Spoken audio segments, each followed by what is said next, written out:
Bismillahirrahmanirrahim. Assalamualaikum warahmatullahi wabarakatuh.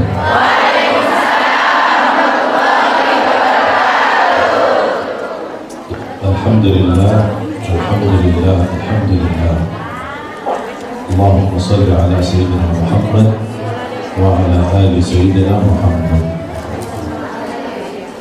Gimana kabar semua? Ya Allah, rasanya kangen banget. Sama ya. Gimana, sehat semua? Udah ikut maraton?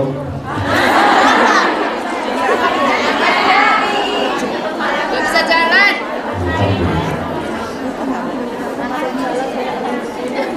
Pertama, ada titipan salam dari istri saya.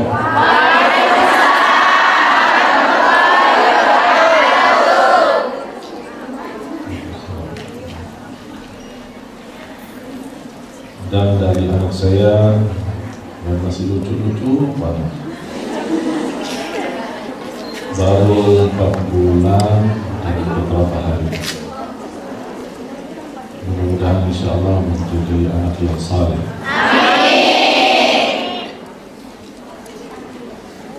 Yang kedua, saya mohon kita bacakan suratul Fatihah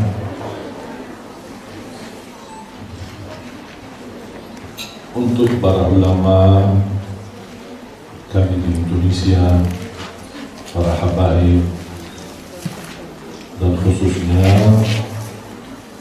guru mulia tercinta Ustadz Abdul Somad.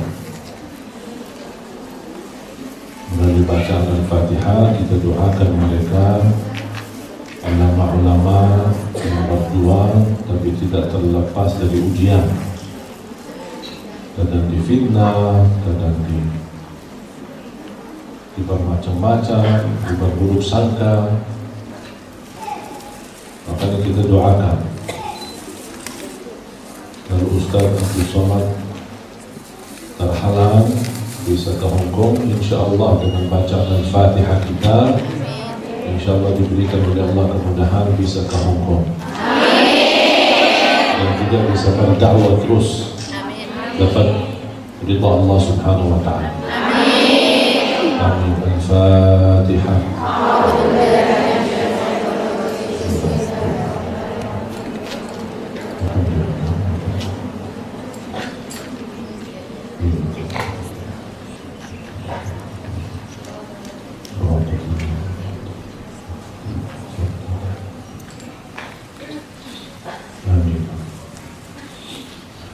Alhamdulillah. Jemaah sekalian dimuliakan Allah Subhanahu wa Ta'ala. Tugas utama kita di dunia cuma satu, tidak ada yang lain. Tugas utama, tugas wajib cuma satu, ada dua dan ada tiga. Kita diciptakan oleh Allah dan hidup di dunia ini punya satu tugas, untuk tunaikan ibadah kepada Allah.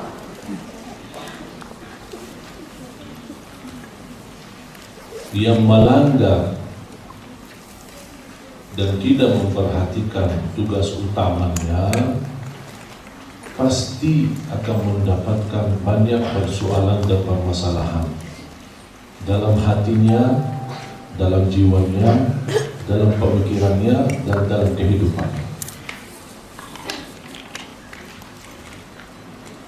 Apapun ujian yang kita hadapi, pasti langkah-langkah kita ada yang bersalah. Terutama dari tugas utama ini adalah ibadah kepada Allah.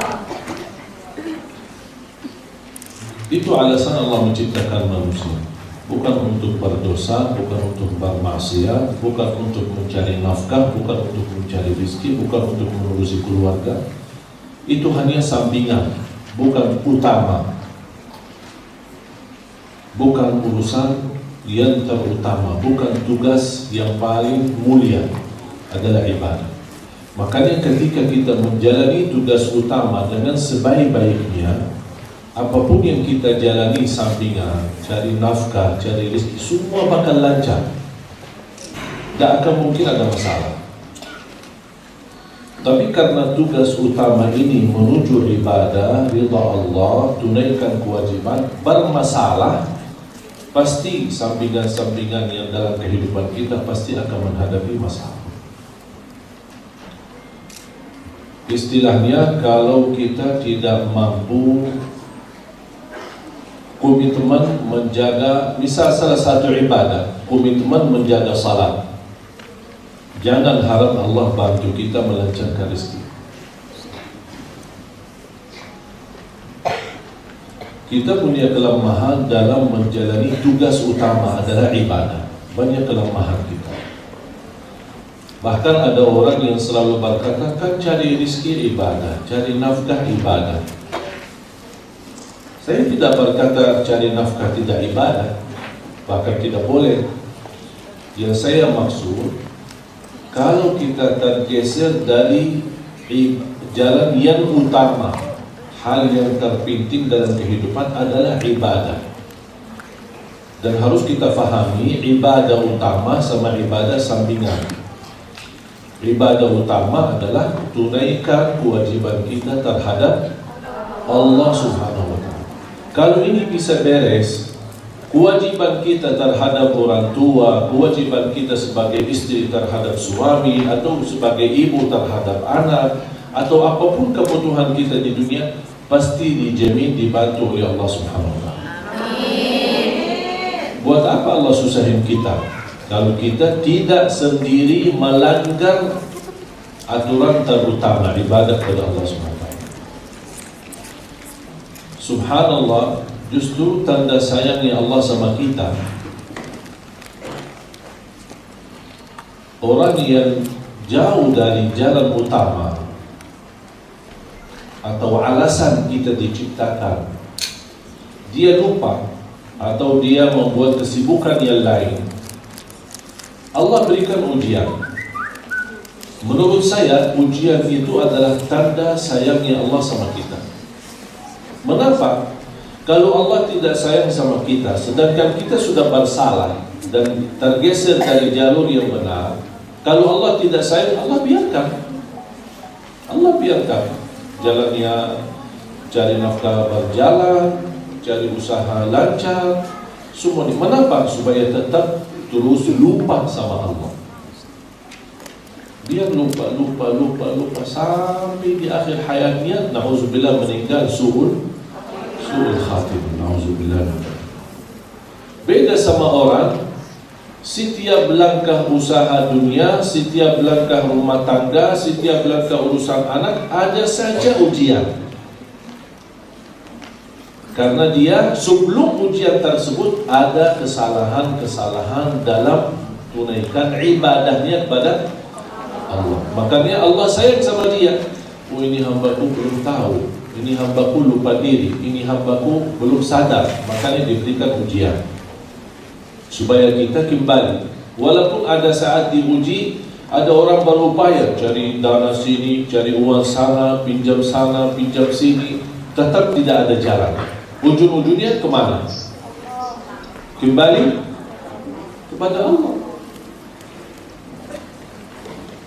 Makanya jemaah sekalian,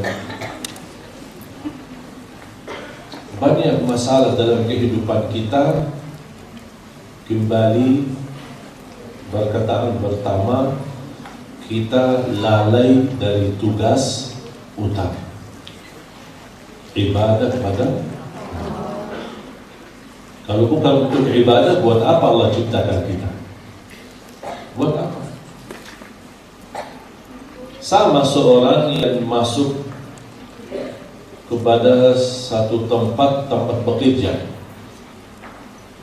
Tujuan bekerja itu untuk memuaskan yang punya kerjaan, majikannya kah, bosnya kah, atasannya kah?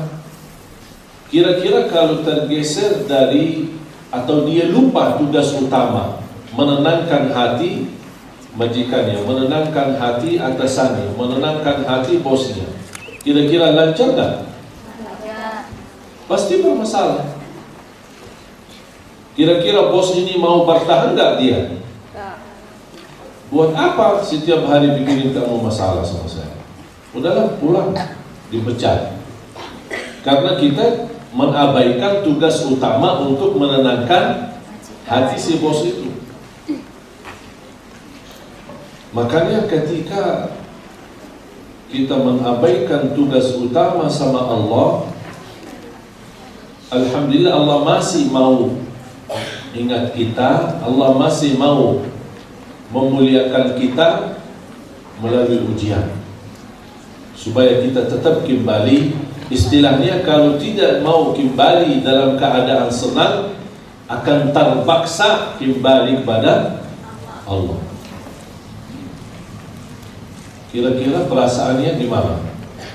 Ibadah pada Allah saat lagi senang, berarti ibadah itu menjadi nikmat bagi kita, menjadi indah bagi kita. Atau mau beribadah tapi terpaksa, milih yang mana? Pasti lagi senang. Karena yang mendorong kita beribadah saat lagi kita senang, lagi kita tidak ada masalah, karena saya cinta sama Allah, itu yang membuat saya mau beribadah. Tapi kalau kita dalam keadaan terpaksa lagi menghadapi sebuah musibah, belum terbukti itu karena cinta kepada Allah. Karena kita tahu sudah tidak ada jalan hanya dari Allah. Makanya mau tidak mau harus, itu namanya terpaksa. Makanya ibadah dengan rasa cinta jauh lebih indah, jauh lebih nikmat, dan jauh lebih besar pahalanya daripada orang beribadah cuma karena kebiasaan. Yang mendorong kita mau baca Quran, kenapa? Karena saya cinta sama Allah, dan saya tahu Quran itu adalah kalamul Allah. Buat apa saya menahan untuk sebagai wanita untuk berhijab, berjilbab? Buat apa? Biar bebas, lebih senang, lebih nikmat, tidak merasa panas, tidak merasa terganggu. Buat apa saya mau berjilbab? Karena saya yakini ini perintah dari Allah dan Rasulnya, dan saya cinta Allah dan Rasulnya. Bukan saya mau berjilbab karena kebiasaan, atau karena saya malu sama lingkungan. Tiba-tiba tidak berjilbab. Saya tidak ada urusan sama orang, tapi urusan saya sama Allah. Dan mohon maaf, memang hal ini perlu didalami dan diperhatikan. Bagaimana hubungan kita sama Allah akan semakin lebih baik. Sekarang banyak muncul masyarakat kita suka bernazar. Fahamkan nazar? Kalau saya lulus, saya akan bersedekah sekian. Kalau saya lancar kerjaan ini, saya akan umrahkan orang tua. Kalau saya dapat jodoh, saya akan sembelih kambing di kampung sekian. Buat apa? Bagi-bagi ke orang kampung. Pertama, nazar di dalam agama kita tidak dibolehkan. Yang kedua, tidak layak kita bermain nazar sama Allah. Seolah-olah saya mau beribadah kepadamu ya Allah, tapi ada syarat. Sehatkan saya dulu, baru saya mau bersedekah. Lancarkan saya dulu, baru saya mau perbuatan ini, mau puasa itu, mau ini, mau itu. dan tidak layak kita sebagai hamba yang banyak kebutuhan kita sama Allah bermain syarat sama Allah. Kalau sama manusia wajar, saya tidak mau kerjakan ini kecuali kita sepakati dengan nilai sekian, baru saya mau kerjakan ini. Ya, misal Anda bekerja di sini kan ada prosedurnya, ada perjanjiannya. Kalau tidak ada perjanjian yang jelas, mau nggak kerja? Itu hak dan kewajiban saya, dan saya punya juga hak atas saya yang harus saya patuhi dan saya harus penuhi. Itu kan wajar kalau sama-sama manusia, tapi kalau sama Allah tidak pantas, tidak layak, tidak sopan. Atau ada orang apalagi mengkaitkan kewajiban. Saya nazar tidak akan tinggalkan salat kalau Allah mudahkan lunasi hutang. Terus kalau tidak lunas hutang, tidak salat. Sedangkan salat itu, ibadah itu sebenarnya bukan buat keuntungan Allah, tapi semuanya kembali kepada manfaatnya buat kita. فَمَنْ يَعْمَلْ مِثْقَالَ ذَرَّةٍ خَيْرًا يَرَهُ وَمَنْ يَعْمَلْ مِثْقَالَ ذَرَّةٍ. Tinggal kita pilih. Allah sudah memberi yang terbaik. Allah berikan kita akal, berfikir mana yang benar, mana yang tidak benar. Kalau kita salah guna, jangan salahkan Allah. Banyak orang merasa diri, aku sudah baik, aku sudah salihah, aku sudah ini, tapi kenapa saya diuji? Kenapa saya seperti ini? Oh, jadi selama kita beribadah dan merasa diri salihah dan merasa diri ikhlas, dan kita merasa Allah belum balas kebaikan kita, makanya fantasan muncul bahasa itu sama Allah. Mengapa saya diuji? Padahal sebenarnya berkata menapa Allah itu sudah tidak benar. Seharusnya bertanya diri, menapa saya seperti ini? Sampai tidak habis ujian. Selesai dari satu ujian, masuk ujian lagi. Habis satu ujian, muncul satu musibah lagi. Ada apa dengan saya? Jangan berkata menapa Allah, pasti ada sesuatu. Coba kita periksa diri, muhasabah diri. Oh, ternyata saya sering menyakiti ibu saya, tapi saya lupa.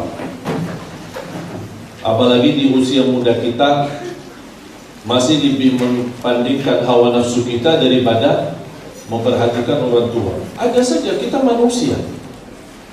Selalu saya ingatkan jamaah, jangan malu kalau berdosa, karena wajar, kita manusia bukan malaikat. Tapi malulah kalau sudah tahu diri berdosa, sudah tahu diri salah, tapi tidak mau bertaubat. Ini yang harus yang membuat kita malu. Karena Allah masih memberikan kesempatan. Bahkan disebutkan dalam satu asal, kalau kita berdosa, Allah menahan malaikat tidak menuliskan dosa itu di dalam buku amal. Dibiarkan beberapa waktu. Mengapa? Supaya menunggu untuk kita bertaubat. Kalau begitu cepat taubatnya, berarti dosa tersebut tidak jadi dituliskan. Tapi kalau kita tetap masih lalai, masih mengabaikan, tidak mau bertaubat, akan tertulis di situ. Dan karunia dari Allah Subhanahu wa taala, walaupun dosa tersebut tertulis, begitu kita bertaubat, memohon ampun kepada Allah, sangat mudah bagi Allah untuk mengampuni dosa kita. Jamaah sekalian dimuliakan Allah Subhanahu wa taala. Sesuatu perkara yang sangat-sangat mudah bagi Allah. Tahu nggak apa? Apa sesuatu perkara yang sangat mudah bagi Allah? Itu apa? Apa kira-kira? Tahu nggak? Sangat mudah bagi Allah, gampang bagi Allah itu untuk melakukannya. Tahu nggak apa? Diampuni dosa kita. Jadi Allah tidak keberatan untuk mengampuni dosa kita. Dan syarat adalah kita mau bertaubat. Mohon maaf, kita manusia ada yang suka bertanya, saya sudah taubat, tapi mohon maaf, namanya hawa nafsu, godaan, lemah iman, dosa lagi. Terus gimana? Taubat lagi. Terus taubat lagi, dosa? Ya taubat lagi. Terus dosa lagi. Jangan bosan bertaubat, Allah tidak akan bosan mengampuni kita. Tapi kalau ada bahasa, gak enak deh, dosa taubat lagi, dosa taubat lagi, itu bahasa setan. Setan membuat kita, karena setan ingin putus asa dari rahmat Allah. Pasti kita berasa ada bisikan di hati, malu, taubat, dosa lagi, taubat lagi. Udahlah, tidak usah bikin diri pura-pura, itu namanya pura-pura taubat. Benar. Ini kan sebenarnya bisikan setan. Membuat kita apa? Sampai kita merasa alasannya awalnya apa? Alasannya tidak enak sama Allah. Ternyata saya selama ini tidak sopan. Jadi sama Allah mau taubat, tahu-tahu dosa lagi. Akhirnya kita putus asa dan sudah berdosa terus. Ada hadis yang membawakan berita gembira, hadis qudsi yang diriwayatkan Imam Tirmizi dan yang lain. Allah Subhanahu wa taala berfirman, kalau saya sebut hadis qudsi berarti firman Allah yang dibawakan oleh Rasulullah. Kalau Al-Quran itu firman Allah langsung. Allah berfirman di hadis qudsi, ya ibn Adam, wahai anak Adam, law balaghat dhunubuka anana as-sama thumma astaghfartani laghafartu laka ala ma kana minka wala ubali. Wahai anak Adam, kalau dosa-dosamu sampai ke lapisan langit, sampai ke mana? Langitnya berapa jauh? Jauh sekali. Kita tidak bisa hitung jaraknya. Dan saya yakin tidak ada manusia yang memiliki dosa sampai ke langit. Jangankan satu orang, dikumpulkan dosa semua manusia belum tentu sampai ke langit. Tapi bayangkan, sekiranya, seandainya dosa satu orang di antara kalian sampai ke langit, tapi kata Allah, tapi selalu kamu memohon ampun dan beristighfar, aku ampuni semuanya dan aku tidak peduli berapa banyaknya. Subhanallah. Begitu luas rahmat dan ampunan Allah. Kata Allah, aku akan ampuni semuanya. Bukan hanya diampuni semuanya, tapi kata Allah, aku tidak peduli berapa banyak. Allah tidak peduli berapa banyak dosa kita. Tapi yang Allah pedulikan berapa taubat kita. Bahkan orang yang jauh dari sifat sombong selalu memohon ampun kepada Allah. Jangankan kita manusia yang tidak terlepas dari dosa maksiat, para nabi dan rasul, termasuk nabi kita Nabi Muhammad sallallahu alaihi wasallam, beristighfar dalam sehari 100 kali. Istighfar sehari 100 kali. Kita berapa kali istighfar? Jangan-jangan istighfar sambil main handphone.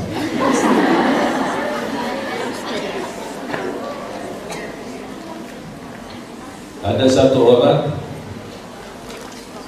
sempat mengirimkan kepada saya pesan. saya lagi ngobrol sama teman saya lewat WA. Tapi tambah sadar, saya tuliskan istighfar dan terus terkirim. Ini gimana? Boleh nggak seperti ini?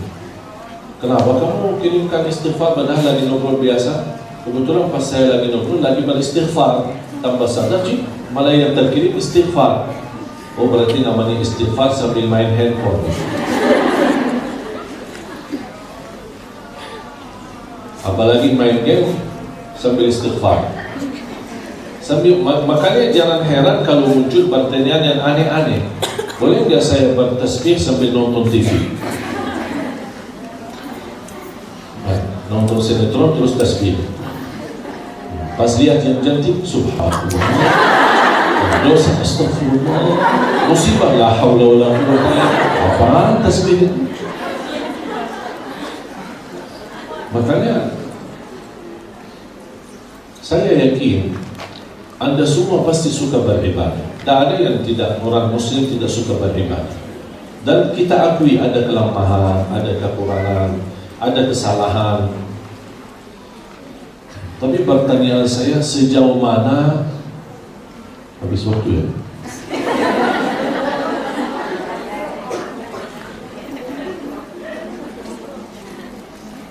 Saya buka rahasia. Assalamualaikum warahmatullahi wabarakatuh. Singkat. Assalamualaikum langkah. Alaikum. Wa itu apa? Wabarakatuh.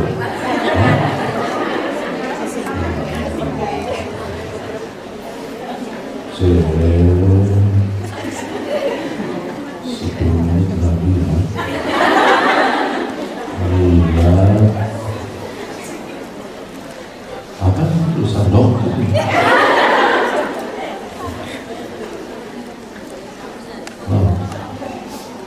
Potong ini apa kuenya?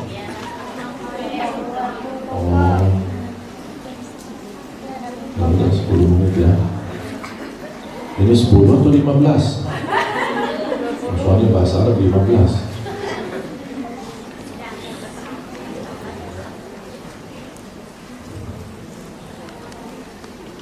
Jamaah sekalian dimuliakan Allah Subhanahu wa taala. Sebenarnya banyak rahasia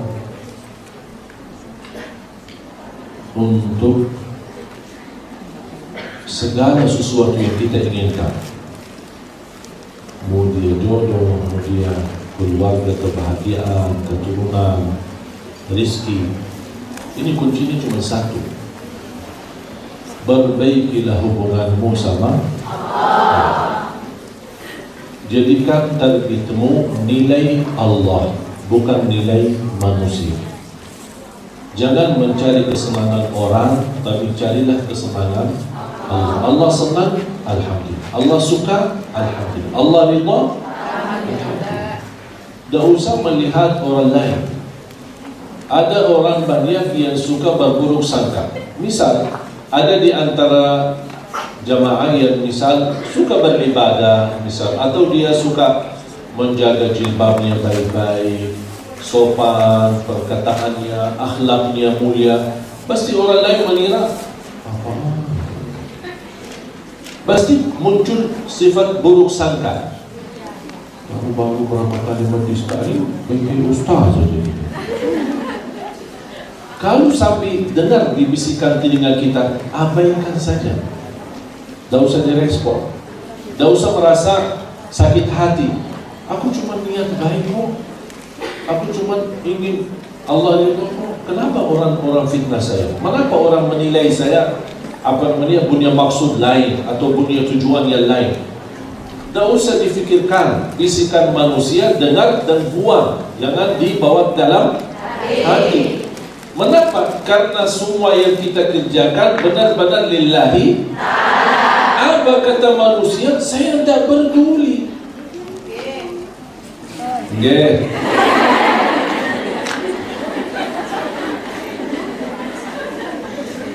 Bisa nggak seperti ini? Berat ya? Ada kemarin Ini dari Hong Kong, tidak ada yang kirim ke Instagram. Dia berkata, Alhamdulillah saya sudah bisa memperbaiki dan sudah berubah menjadi lebih baik. Tapi teman-teman saya yang dulunya suka sama saya, sudah kemana-mana bersama-sama, tiba-tiba semuanya menjauh. Semuanya nampaknya kayak tidak senang lagi sama saya. Padahal saya justru merasa sudah perbaiki diri, sudah salatnya alhamdulillah sudah membaik, baca Quran. Pokoknya saya sudah ada niat untuk lebih baik sama Allah. Tapi kenapa teman-teman saya dulu ini agak kurang senang, terus berubah, tidak mau dekat sama saya lagi? Saya langsung bertanya, maaf, kamu berubah karena siapa? Dia jawab, ya karena Allah. Udah, kenapa pikirin orang? Orang senang sama kamu, alhamdulillah. Tidak senang, apa yang kurang?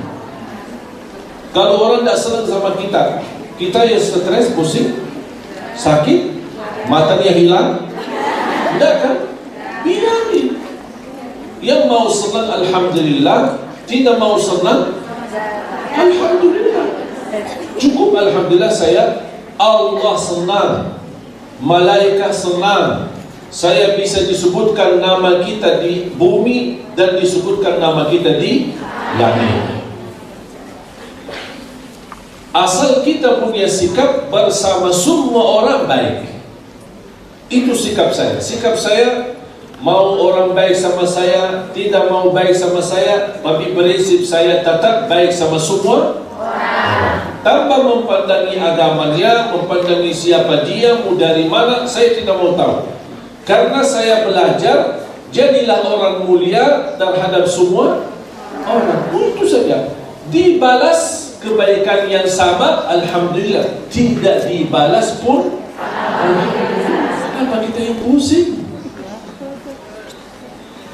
Karena membuat, harus kita tahu, jangan ada yang harap manusia semuanya senang. Jangan harap itu. Saya sebagai pendakwah, dan sering saya sampaikan kepada teman-teman pendakwah, ketika Anda berdakwah, jangan merasa diri semua dakwah kita diterima 100% sama semua masyarakat.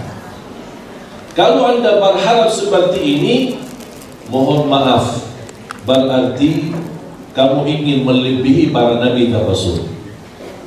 Nabi dan Rasul, Nabi Muhammad aja, tidak usah banyak-banyak yang tidak menerima. Pamannya sendiri Abu Lahab, yang Allah abadikan cerita celakaannya di neraka bersama istrinya di dalam Al-Quran, tabbat yada abi lahab wa tab, tidak senang Nabi Muhammad, tidak terima dakwahnya.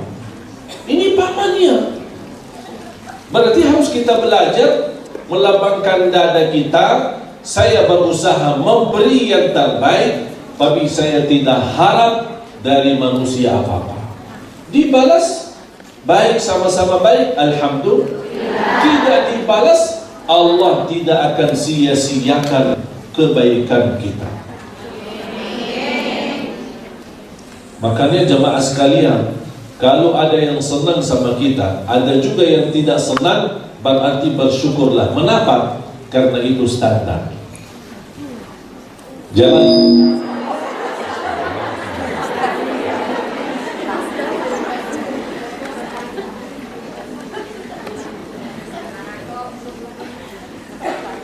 kembali lagi, memang ini sesuatu yang kenapa rubahnya lagi?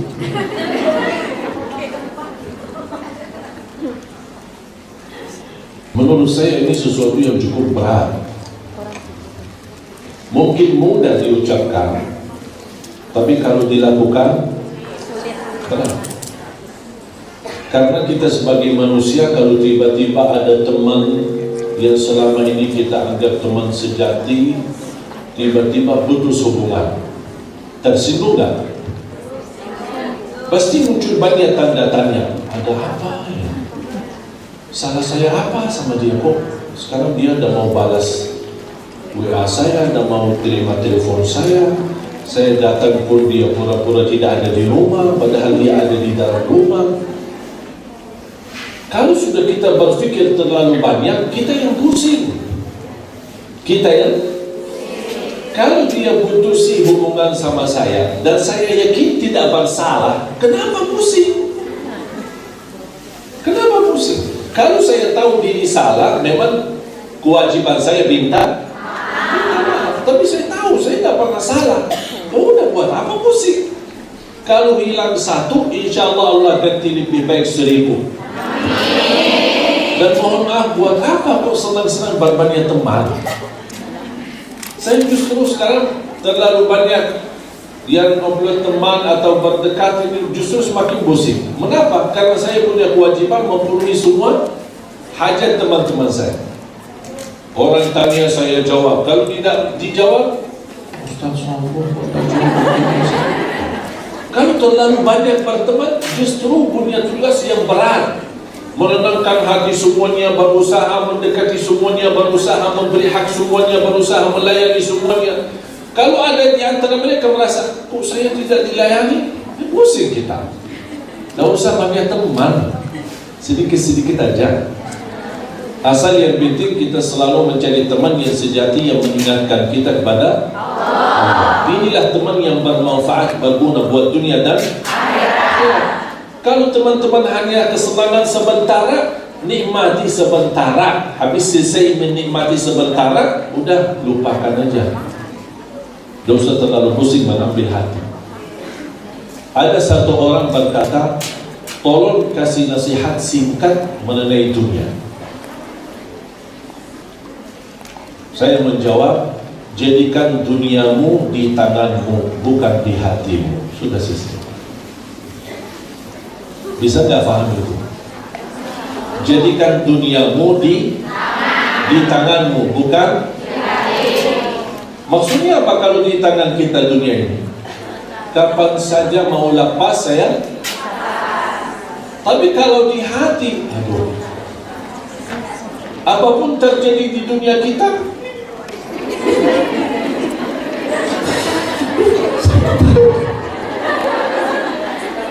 berarti yang bikin diri stres siapa?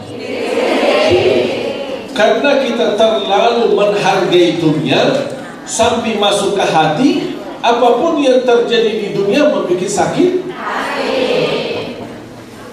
Makanya jamaah sekalian, hidup kita cuma sebentar. Tidak ada jaminan hidup sampai 60 tahun. Ada nggak di sini 60 tahun? Tidak ada. Sudah almarhum ya? 30, 40, 20-an. Nikmati umurmu. Tak ada jaminan hidup sampai 50, 60 tahun. Nikmati harimu. Ibadah yang baik, tugas berjalan dengan baik, sopan dan tutur akhlaknya yang baik. Itu aja nikmati. Nikmati, biar hari ini selesai dengan baik. Bahkan umur kita pun selesai dengan baik, insyaAllah husnul. Mudah-mudahan insyaAllah kita akan lanjut. Ya ini udah ini.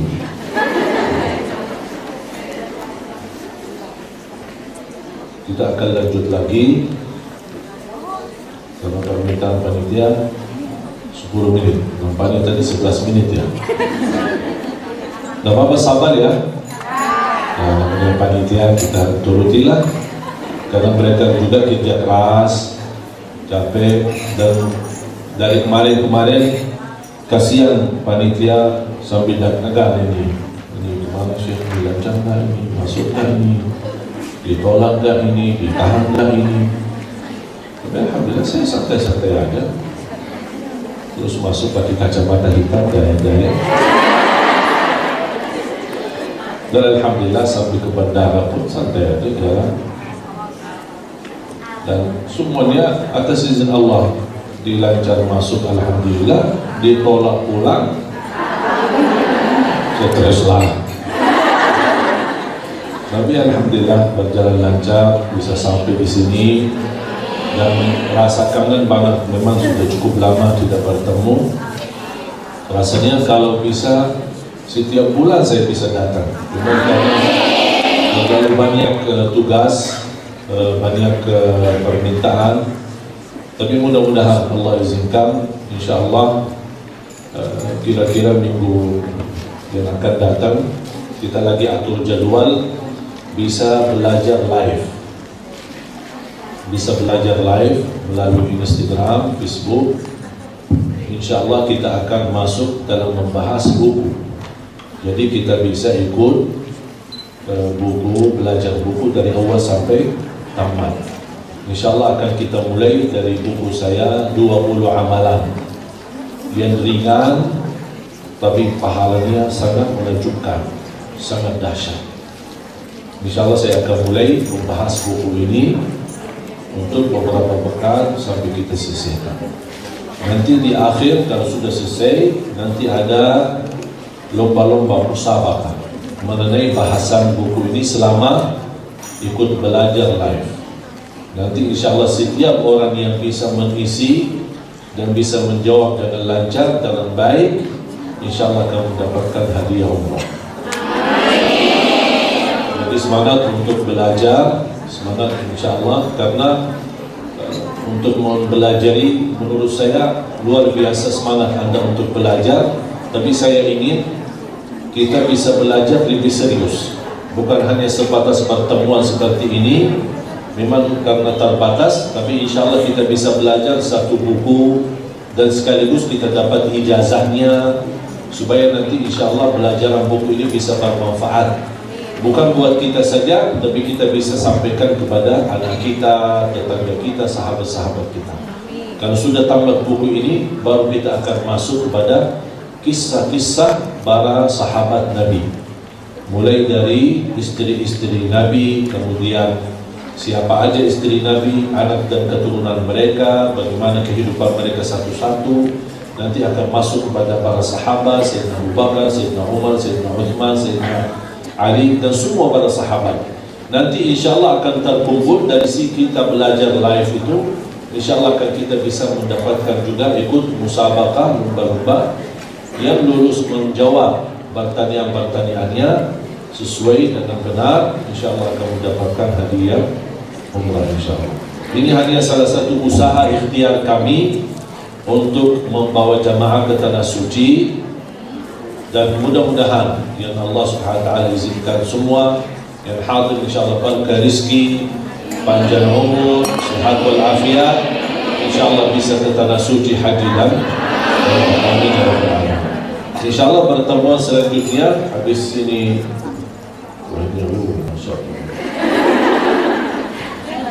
Insya Allah saya akan ceritakan perjalanan saya di Palestina.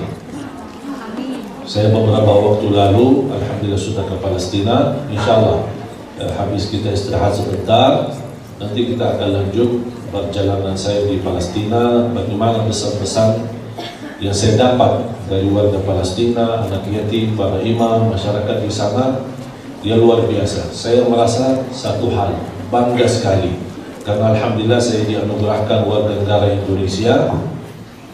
Saya merasa bangga sekali menjadi bagian dari rakyat Indonesia. Ketika saya di Palestina, subhanallah, begitu luar biasa kesenangan masyarakat Palestina sama orang Indonesia. Ada banyak masyarakat dari Malaysia, dari India, dari Pakistan, ada mu'allaf dari Inggris, dari Prancis, dari Jerman. Saya pernah memperhatikan ada seorang warga Palestina, anak-anak muda, dia lagi melayani jamaah Turki. Begitu melihat jamaah Indonesia, dia tinggalkan, datang kepada kita, bahkan berbicara sama kita bahasa Indonesia. Apa kabar Indonesia? Saya senang Indonesia. Maka dia luar biasa. Saya merasa bangga karena begitu luar biasa perjuangan masyarakat Indonesia untuk Palestina. Maka dia sangat memiliki perhatian dan dudukan yang luar biasa disayangi sama masyarakat Palestina. Insya Allah nanti akan saya cerita-cerita perjalanan kami di sana. Mudah-mudahan Allah izinkan bisa kita terpilih menjadi salah satu yang bisa berkunjung ke Palestina, dan insya Allah salat di Masjidil Aqsa. Dan sebagaimana tanah suci Makkah Madinah, Palestina pun tanah suci. Terima kasih. Terima kasih.